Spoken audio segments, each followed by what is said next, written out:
Today, the Nashville Predators fan base will finally hear from general manager Barry Trotz on what went wrong last season and how he plans to fix it. Plus, we are going to talk about wild playoffs. And friends, it's draft lottery day. A lot to cover on today's Locked On Predators podcast.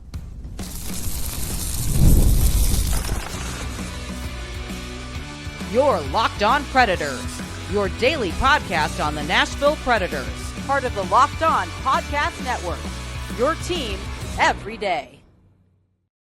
Happy Monday, everyone, and what a Monday it's going to be here for Nashville Predators fans. Welcome to the Locked On Predators podcast. Thanks again for making us your first listen of the day. We are, of course, your daily Nashville Predators podcast. We are a part of the Locked On Podcast Network, your team every day. I'm Ann Kimmel. I am a writer and a co-host with Penalty Box Radio, and my friends, I have a partner in crime.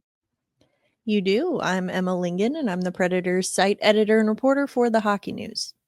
Emma, our everydayers, our Locked On Predators insiders, they have been waiting for this day for a while. We are finally this morning, lunchtime, we are planning to hear from Barry Trotz, general manager of the Nashville Predators, to talk about the season that really wasn't, and what his plan is moving forward. On today's show, we are going to wrestle with the questions we really want Barry Trotz to be able to answer for us. We're going to talk about that. We are going to talk about the draft lottery that happens tonight, 6 p.m. Central Time. A little bit of positive in your Nashville Predators Monday. Plus, Emma, these playoffs, friends, they are drunk. We're going to talk about the postseason as well. Before we dive into all of that, want to let you know today's episode is brought to you by Game Time. Download the Game Time app, create an account, and use code LOCKEDONNHL for $20 off your first purchase. Emma, it's a big day. We've been waiting. It has been of note that we haven't heard from Barry Trotz about the previous, the wrap up of the season. That's something that typically is done with the head coach. This year, it was not. We got to hear from Andrew Brunette and from a lot of the players earlier, shortly after the season officially ended, waiting to hear from Barry Trotz. Gonna happen today. And I think that the thing we need to discuss is realistic expectations going into this press conference for Nashville Predators fans. There are questions that this fan base wants answers to. Before we dive into what those specific questions are, Emma, how sad is there anything, do you think, that Barry Trotz can say in this press conference that's realistic that Barry Trotz is going to say in this press conference? Let me frame it up that way. That is realistic that he is likely to say in this press conference that is going to kind of quell the fears and invalid concerns of this Nashville Predators fan base after really an atrocious 2024-25 season. Is there anything he can say that's going to help, do you think? No.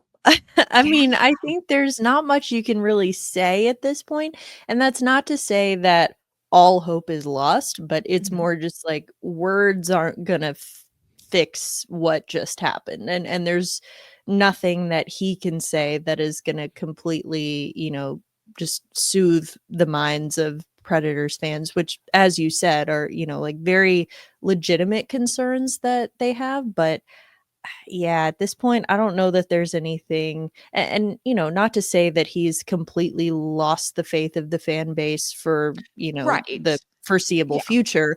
But right now, there's really, what's left to say? There's really nothing you can say. I think it's going to be more about what he does going forward this offseason and what the team does next year. Yeah, I would agree with that. And I don't want to imply that Barry Trotz has lost all of the fan base. I just think that the concerns of the fan base have gotten very loud, and I think, validly so, after how disappointing this season was. And I think there are so many facets of disappointment in this season. It wasn't just like one thing. I think that this was such a complicated conflagration of disappointment. And I think people want to hear what Trotz has to say. You and I always talk about the fact that, like, evaluating a general manager, you need a broad time frame to evaluate him. And I think you hit on something important. It's what Barry Trotz does now that is really going to frame up part of that evaluation, because it's easy to look like a great general manager when your team makes the Western Conference Finals. You know, it's easy to look like a great general manager when you sign 3 big fish, or 2 big fish and an Ann Peggy in the offseason. It's easy to look great, but what do you do when things don't work out? When hockey on paper doesn't translate to hockey on ice? This is going to be a really important offseason for Barry Trotz, and we want to know what he has to say. When it comes to questions that you want Barry Trotz to answer today, Emma, what's kind of at the top of your list of like, hey, this is something I want him to address? Well, I mean, the big one, the obvious one is you got to say Andrew Burnett's our head coach. Like, you got to come out and say it. I Yeah. think that there's yes, of course he's still under contract, but it's no secret that he was perceivably on the hot seat coming out of this season, and understandably so. So he needs to give him that vote of confidence. Again, I talked about this last week. I don't know, like, at this point, the whole process still looks very messy to me. The fact that he didn't come out with that vote of confidence right away, again, of note, but regardless, that's just kind of where we're at right now. So I think he's got to show confidence in his head coach. I don't know if the fan base is going to buy what he's selling, but that's, he can't control that. I think that, we saw him at the trade deadline when he did his press conference after that, Yes. and he seemed very like defensive. Like, he came out on the defensive. Do you remember that? He was very like, well, I made these moves, these are good moves, and where everyone's like, okay, Barry, all right, like, We're it's good. We're fine. just listening. And We're just listeners. so yeah, so I think it's a little bit like, come out like with a cool head, come out and, just show confidence, display confidence in your leadership and in your path forward, whatever that path may be. And so that includes the head coach. I think it includes, what off-season moves you need to make. And I think you need to be specific as possible with those. Obviously, can't make any moves yet because the playoffs are still going on, but I think having, he's said it before, but maybe reiterate, we want that veteran right shot defenseman to play with Roman Josi.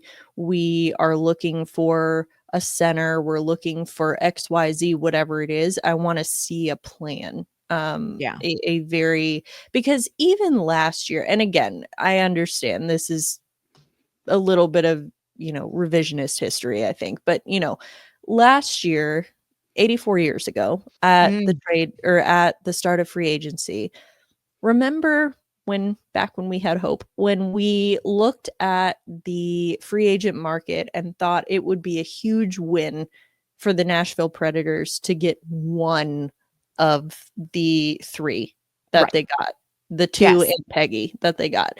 Yes. And they got all 3. So in a little bit, again, now with the benefit of hindsight, you look and it was like, okay, but what was the plan? What was the strategy? Obviously, the overall strategy is get more scoring. And again, on paper, they got that, but it didn't translate. So I think you need to just, with Barry Trotz, and I agree with you, like we've said, you need to be, you're evaluated as a GM over an extended period of time, but that doesn't mean that we can't critique individual decisions that he's made. It just means that one decision, like, you can be a really good GM and make a bad decision. Like, I think a lot of people still think that Julien Brisebois is a really good GM, but he still traded like an entire draft class for Tanner Jeannot. So like, you get a couple Right. stinkers in there sometimes, and that's Yes. okay.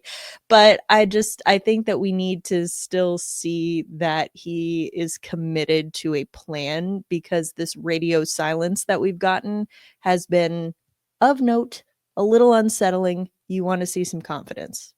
Yeah. Coming up, I'm going to tell you why I think you were right. We need to have a vote of confidence, but the challenge I think Barry Trotz is going to have navigating that. Plus, I'm going to share with you my one question I really hope Barry Trotz answers. We're going to talk about that coming up.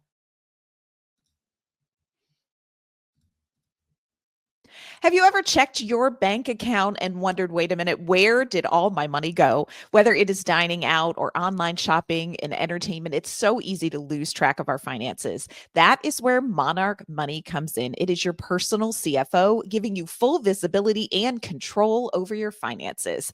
Monarch Money is not just a budgeting app, it is a complete financial command center. You can track all of your accounts, investments, and spending in one place so you stop just managing your money and you can start building wealth. Monarch Money makes financial collaboration easy. Managing money with your partner can be smoother than ever with Monarch Money. You can track shared and personal accounts, set goals together, and stay on the same page without extra stress. So take control of your finances with Monarch Money. Use code LOCKEDONNHL at monarchmoney.com for 50% off your first year. That's monarchmoney.com, code LOCKEDONNHL for half off your first year.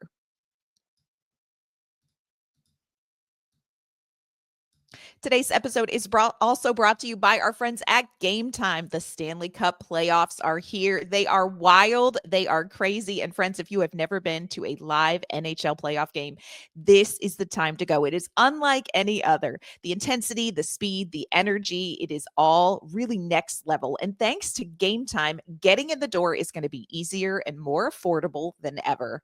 Game Time is the fastest way to grab playoff tickets, even for those must-see matchups. Prices actually drop as puck drop gets closer, and with last minute deals, you could save up to 60%. Their all in pricing is going to show you the total cost up front. There's going to be no surprise fees at checkout. The app is even going to show you a panoramic seat view so you know exactly what you're buying before you check out. So take the guesswork out of buying tickets with Game Time. Download the Game Time app, create an account, and use our code LOCKEDONNHL for $20 off your first purchase. Terms apply. Again, that's code LOCKEDONNHL for $20 off. Download the Game Time app today. Last minute tickets, lowest price, guaranteed. Emma, I think you hit the nail on the head when you were saying that what we need to hear from Barry is a vote of confidence for head coach Andrew Brunette. And I think just in general, a vote of confidence. I think sometimes you need to hear somebody in charge say, no, I got it. I got it. We're okay. I do think with that message of a vote of confidence, especially when it relates to Andrew Brunette, there also needs to be some way to have the conversation of, but if it doesn't work, ...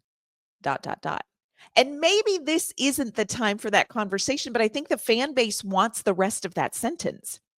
They want to know, okay, you want to stick with Andrew Brunette, which is what we anticipate that he is going to say when it comes to head coaching. And if so, anticipate that he is going to, explain why he feels confident that Andrew Brunette is the right guy for the job after the season they've had. And you need to hear those things. People probably aren't going to like it, but you need to hear those things. But it's tricky because, Emma, I almost feel like it would be reassuring in some ways to the fan base to hear, but hey, you know what? If we get 10 games in and it's a train wreck, I'm not afraid to make a change. And it's hard to give a vote of confidence, which you need to do if you're going with this as your head coach and you believe you can, but also the addendum of, but if it doesn't work, that's a needle to thread. And like I said, maybe this isn't the public forum where we're going to get that from Barry. And I think fans are going to want both. It's going to be a dance. Yeah, I think fans are going to want what fans want is what Barry is probably not going to do, which is to give a specific milestone marker and be like, well, if we get 15 games in, or if we get to Thanksgiving, or we get to whatever the marker is, because he's not going to want to do that because that paints him into a corner. He's now gone on record publicly and saying, Right. I'm going to do This this. is But it. like, Yeah.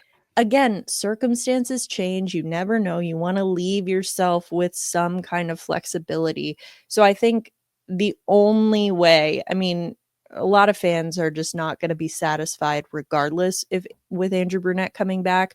I But I agree. think the only way to somehow like ease their pain would be for Barry to come out and say specifically, he is on an extremely short leash. And like, no, he's not going to do that. He's not going You to can't. do that publicly.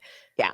That's a horrible look. Again, that is the exact opposite of what you need to see, which is that vote of confidence. So it's like, Barry's not going to come out and say, well, we're going to give him till Thanksgiving and then see what happens. Because that just, I mean, you're almost, I mean, you're rooting for failure at that Right. point. It Because almost is not a vote of confidence when you say, yeah, but if he doesn't, you know what I'm saying? yeah, Like, it's hard to navigate that. yeah. It's hard to So navigate that. it's just, I think it's going to be, fans aren't going to be happy with what they hear from Barry. But I think that if you do take a step back and look at it, you know, the big picture, it's like, well, he can't really come out and say that. Like, that's Mhm. just not a good look. Like, I don't know. I mean, imagine if your boss was like telling everyone like, "Hey, this is Emma. She's joining the team and we're really happy to have her. But if she really sucks like a month from now, we're going to fire her." We're gonna So just fire so her. everyone knows. Like, Yes. I mean, that just doesn't happen. So I think Yeah. that it'll be, you know, there's no easy answer for Barry Trotz here, but I think that realistically, we can't expect him to be giving any sort of specific milestones Right. like And I think people want that, and I agree with you. I just don't think there's any way that that conversation is gonna happen all in this particular press conference. But what I would say to fans who are like, "But we wanna know, like, shortly, we wanna hear him say it." Barry Trotz said towards the end of the season, he kind of hinted at, "Look, I'm gonna evaluate everything. I want to win. Anything that stands in the way of winning in the long term is under the microscope." And I think that is what you have to believe, what you have to take that as that's really true about Barry Trotz and hope that that's true because you're not gonna get that here. You're not going to get that, and if in the first 10 games he doesn't, da da da da da, that you're just not going to get that. Here is what I do want to hear from Barry Trotz. This is what I most want to hear from Barry Trotz, Emma. And I don't know for sure how much of this we're going to get, but I think it would go a long way. I want Barry Trotz to tell me what went wrong. Here's what I will say. I don't believe Barry Trotz or anyone else can make an equation of things that went wrong that is going to equal what we saw over the last 84 years because it's so unbelievable.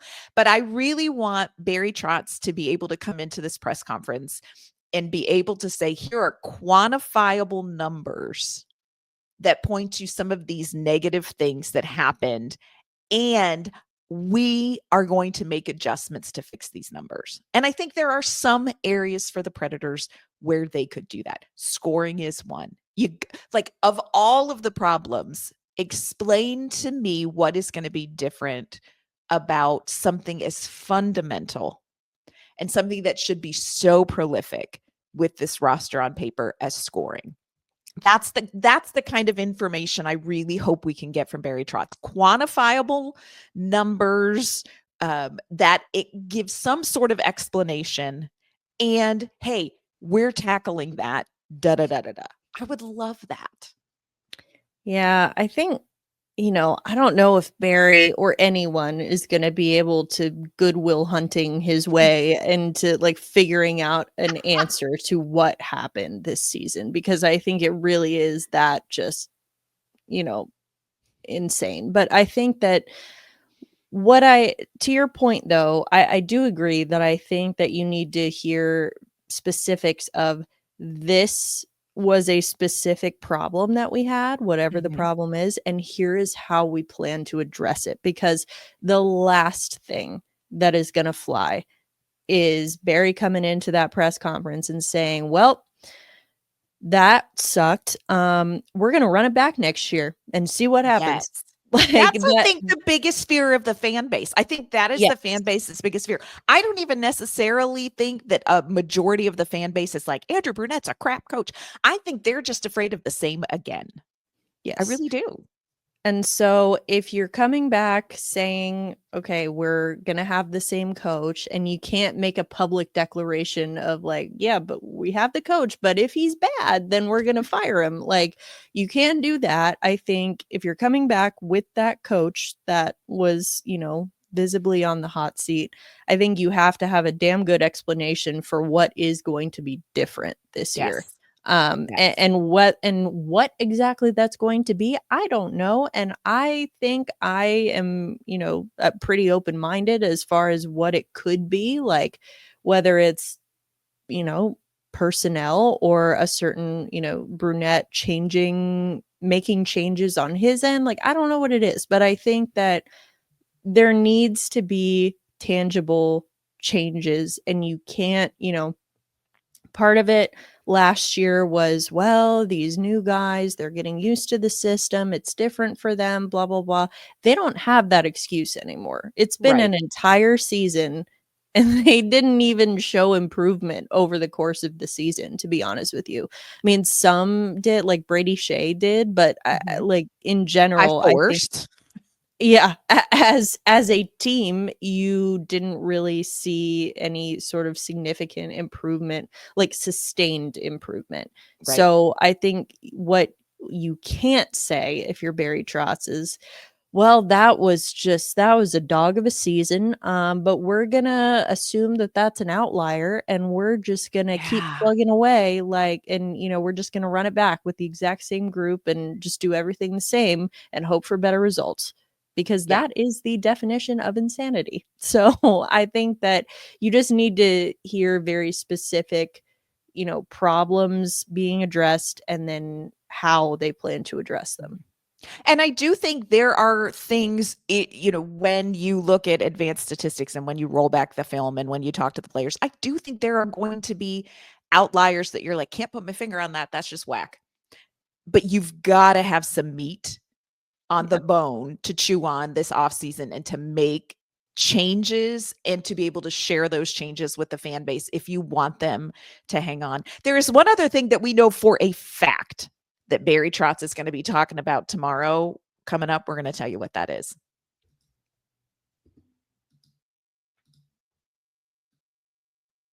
Today's episode is brought to you by Upwork. Scaling your business requires the right expertise at the right time. With Upwork, you can find specialized freelancers in marketing, development, design, and more, experts ready to help you take your business to the next level.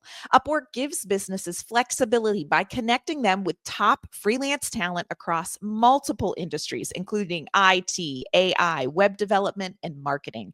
Whether you need extra hands for a project or you're looking for a long-term partner, Upwork makes hiring simple and affordable. Posting a job is free and simple, and within a day, you can have multiple qualified candidates to choose from. So visit Upwork.com right now and post your job for free. That's UPWORK.com, Upwork.com, to connect with top talent and grow your business today.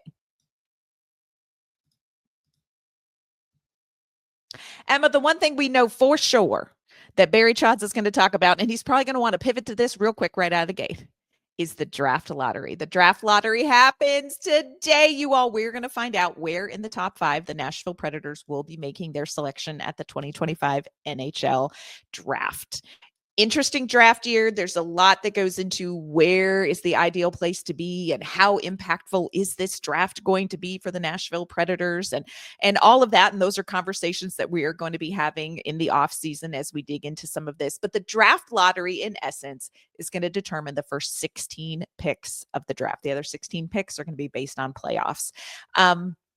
Here's what I think is so interesting, Emma. Ooh, the NHL is trying on some fancy pants tonight because for the first time in 30 years of the draft lottery, we are actually going to see with our own eyes the ping pong balls drawn.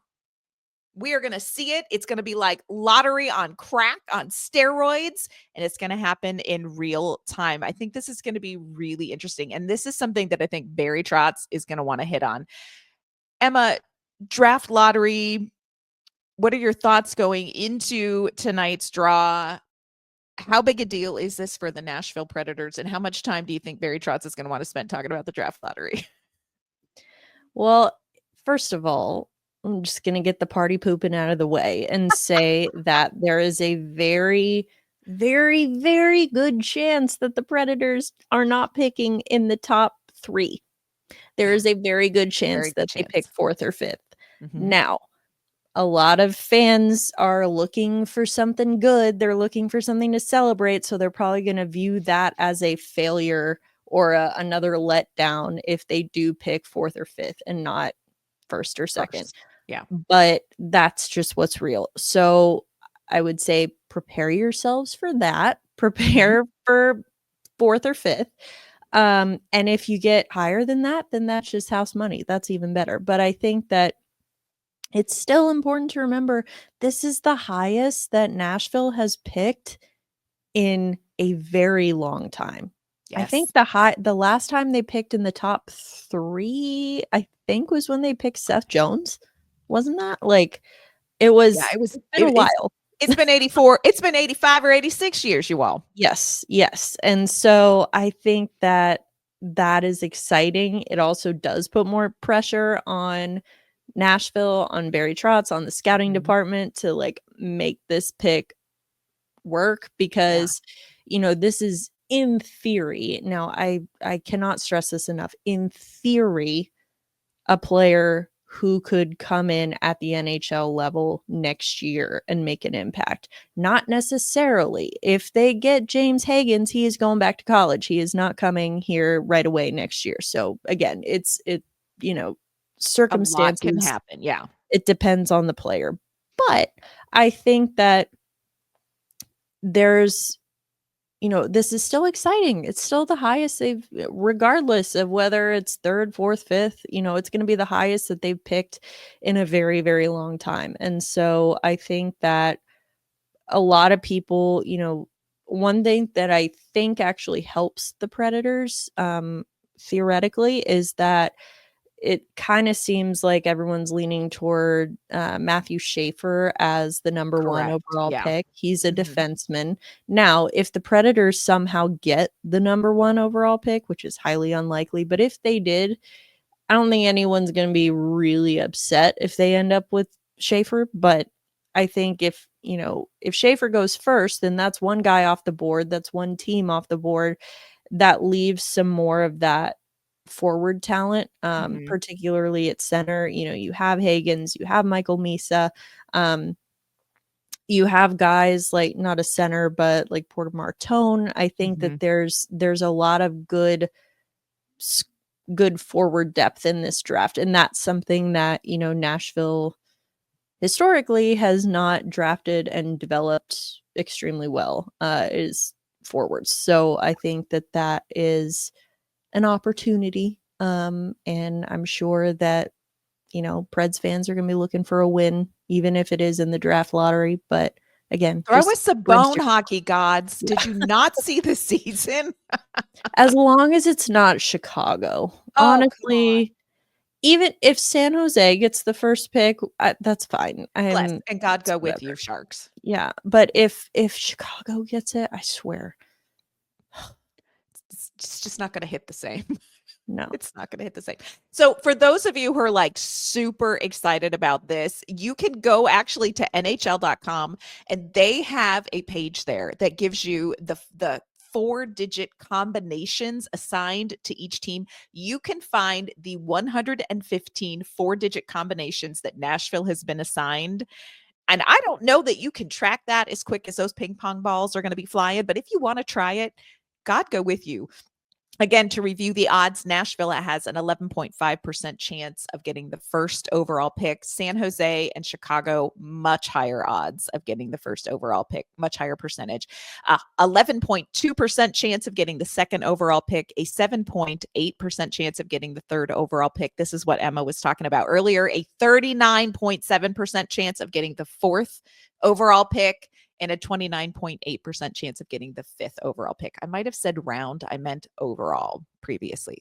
So I mean overall, first, second, third, fourth, fifth overall picks. We're picking up what you're putting down. You're picking up what I'm putting down. So draft lottery, here's what, you can watch it live. Ping pong balls are going to be flying, everybody. You can watch that live. We will have a reaction video up on our channel shortly afterward. We are also going to hear again tonight from Barry Trotz after the draft lottery draw.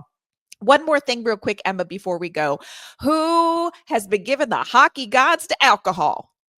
Now, full disclosure, we're recording this episode Sunday late afternoon, so we don't know the outcome of St. Louis, Winnipeg, but if it is even remotely as intoxicated as Dallas, Colorado, can't wait. And I'm a little nervous for Connor Hellebuck. That's going to be a whole conversation. Emma, I'm so scared. It's like a train wreck. I can't, like, that last game, like, I don't want to watch it. I don't want to see it, but I couldn't quite look away. Connor Hellebuck, I really like this guy. That was hard to watch. And by the way, also not all his fault. But I mean, Dallas and Colorado, you do not bet against Pete DeBoer in a game 7. He literally cannot lose. He can't lose. Literally. But also, can we just talk about how hockey is just amazing? I mean, of course it was Mikko Rantanen against his former team who traded him, who blindsided him, supposedly traded him earlier in the year. He comes back, has the revenge game of his life, silenced all of the doubters, and he had plenty because he wasn't really, he didn't make an immediate impact in Carolina, didn't make an immediate impact in Dallas, and everyone's like, oh, well, this is going to be a bust. Well, he had, like, going into game 7, he had 11 points over the last 3 games. He really showed up, turned it up a notch in the playoffs, single-handedly dragged his team back into the fight. They were down 2-0 in the third period. Single-handedly dragged them back into the fight, scores twice. Wyatt Johnston gets the game winner. And then, of course, for good measure, Rantanen with the empty netter for the hat trick at home in game 7. I mean, unreal. If you had written this as a movie, it would be a flop because everybody would say it was too predictable, too cheesy. But friends, 100% that is what happened, Colorado, Dallas. And it was one of those ones, again, where I personally was pulling for Colorado. I was like, I can't look away. It's horrifying, but I can't look away. Just these playoffs. Wow. Like, could there be a Stanley Cup final as amazing as that Dallas, Colorado game 7? I don't know. That's the thing. It's a conference final level matchup, and we got it in the first round. And now I'm going to be honest. I feel like everything else is going to be a letdown after that. But it feels a little. It feels a little bit. But I mean, credit to Colorado too. Like Dallas was, this was the series that there was no way that it wasn't going to 7 games. I mean, this was even, Dallas didn't have their top defenseman. They didn't have their top scorer from the regular season. And Colorado was one of the most aggressive teams at the trade deadline and earlier. Remember Scott Wedgwood 84 years ago? Like, it's crazy to think that Colorado started this year with 2 different goalies than they have now. And they fixed their goaltending situation. They went in, they brought in depth scoring. They brought in Ryan Lindgren, cousin Ryan, on defense. And I think that, no one can look at any of those moves and be like, well, clearly they didn't do enough. Yeah. Like, I mean, sometimes you do everything right and you still fall short. And that's what happened to Colorado, but it happens. And, it's devastating, but devastating for Colorado. But yeah, I just, Central Division, fans. Man, the Central Division, like, I don't think it's a coincidence that the 2 game 7s that we've had in the first round are all Central Division teams because it is a gauntlet. But just really, really fun to watch. Speaking of playoff games that maybe are a little less fun to watch, let's talk about what happened in Milwaukee in game 2. And we're just going to talk about it briefly because, friends, Anna's not okay. Yeah. So I they wasn't lost. gonna bring it up, so I know. I just feel like it's like journalistic integrity. You got to talk about the things you don't want to talk about. And here we are yeah. talking about the things that upset Anne, but if it helps everybody else. Milwaukee lost in overtime in game 1. I was not great with that. Wasn't great with that. I felt like, hey, hockey gods, do you remember what I've been through over the past 84 years? And this is the joy in my life right now. Well, friends, the hockey gods are like, oops, our bad. Let's make it suck from the get-go. Milwaukee lost 6-1 to Rockford. They are down 2-0 in a series that is the best of 5. They are headed on the road to Rockford. Here's what I will say about this, Emma. Just give us something. But B, regrouping as a professional. A couple things that Rockford has done, and some other people have noted this as well. Rockford has capitalized on defensive breakdowns. And I'm not just pointing to the blue liners. I'm pointing to the team. Milwaukee has had a couple defensive breakdowns, and Rockford has been on it like flies on stank. And this is how you go up 6-1. I do want to shout out Locked On Mark Del Gaizo, our patron saint, because Mark Del Gaizo did score the goal for the Milwaukee Admirals. Also, it's got to turn around. This is a team that's got a lot of depth. They've got a lot of character. They have been through it this season. And also, this is a team that came back in a best of 5 series down 2-0 last season against the Texas Stars. So it ain't over until it's over. And when it's over, Ann will probably call in sick on Locked On Predators, but whatever. So there's some playoff hockey going on in the AHL. I'm not really happy with it. I just wanted one nice thing this season, Emma. One nice thing. I have lost the foam 10-gallon hat. Okay. No more grilled cheeses now until October. And Milwaukee down 2-0. It's just, it never ends. When it rains, it pours. Yeah. I would like a do-over of 2024-25 in the hockey realm. But we As aren't going to get that. We aren't going to get that. We are going to hear from Barry Trotz today about what he's going to do moving forward in 2025-26. Get some idea of his takeaway from this past season and where he is at decisions in this offseason. And again, friends, big day today. NHL draft lottery. Where will Nashville pick? Probably 4th or 5th. But let's just think about the possibilities as long as we can and hang on to that because, joy in hockey is something that some people get. Maybe it's us. Probably not. It's probably not us. But we will be back again on tomorrow's show. We're going to talk about what happened on the draft lottery. Emma and I are going to bring you everything that we heard in the Barry Trotz post-game press conference. Probably some stuff we're going to be covering in multiple shows this week to dive into all of that.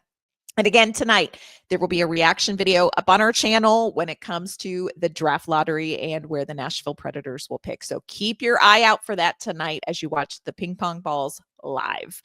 Emma, so much going on today on this Monday, but with a little bit of free time that our everydayers and our insiders have, let them know where they can find you and your work. You can find me on social media at Emma_Lingan, and you can find all of my Preds and general NHL coverage at the Hockey News. You can find me on social media at AnnK_Mama on Ice. You can find my work with Penalty Box Radio as well. Friends, that is going to do it for this Monday episode of the Locked On Predators podcast. Thanks again for making us your first listen of the day. We are going to be back tomorrow with all sorts of news on the draft lottery and on what Barry Trotz had to say. We look forward to seeing you then. Have a great Monday.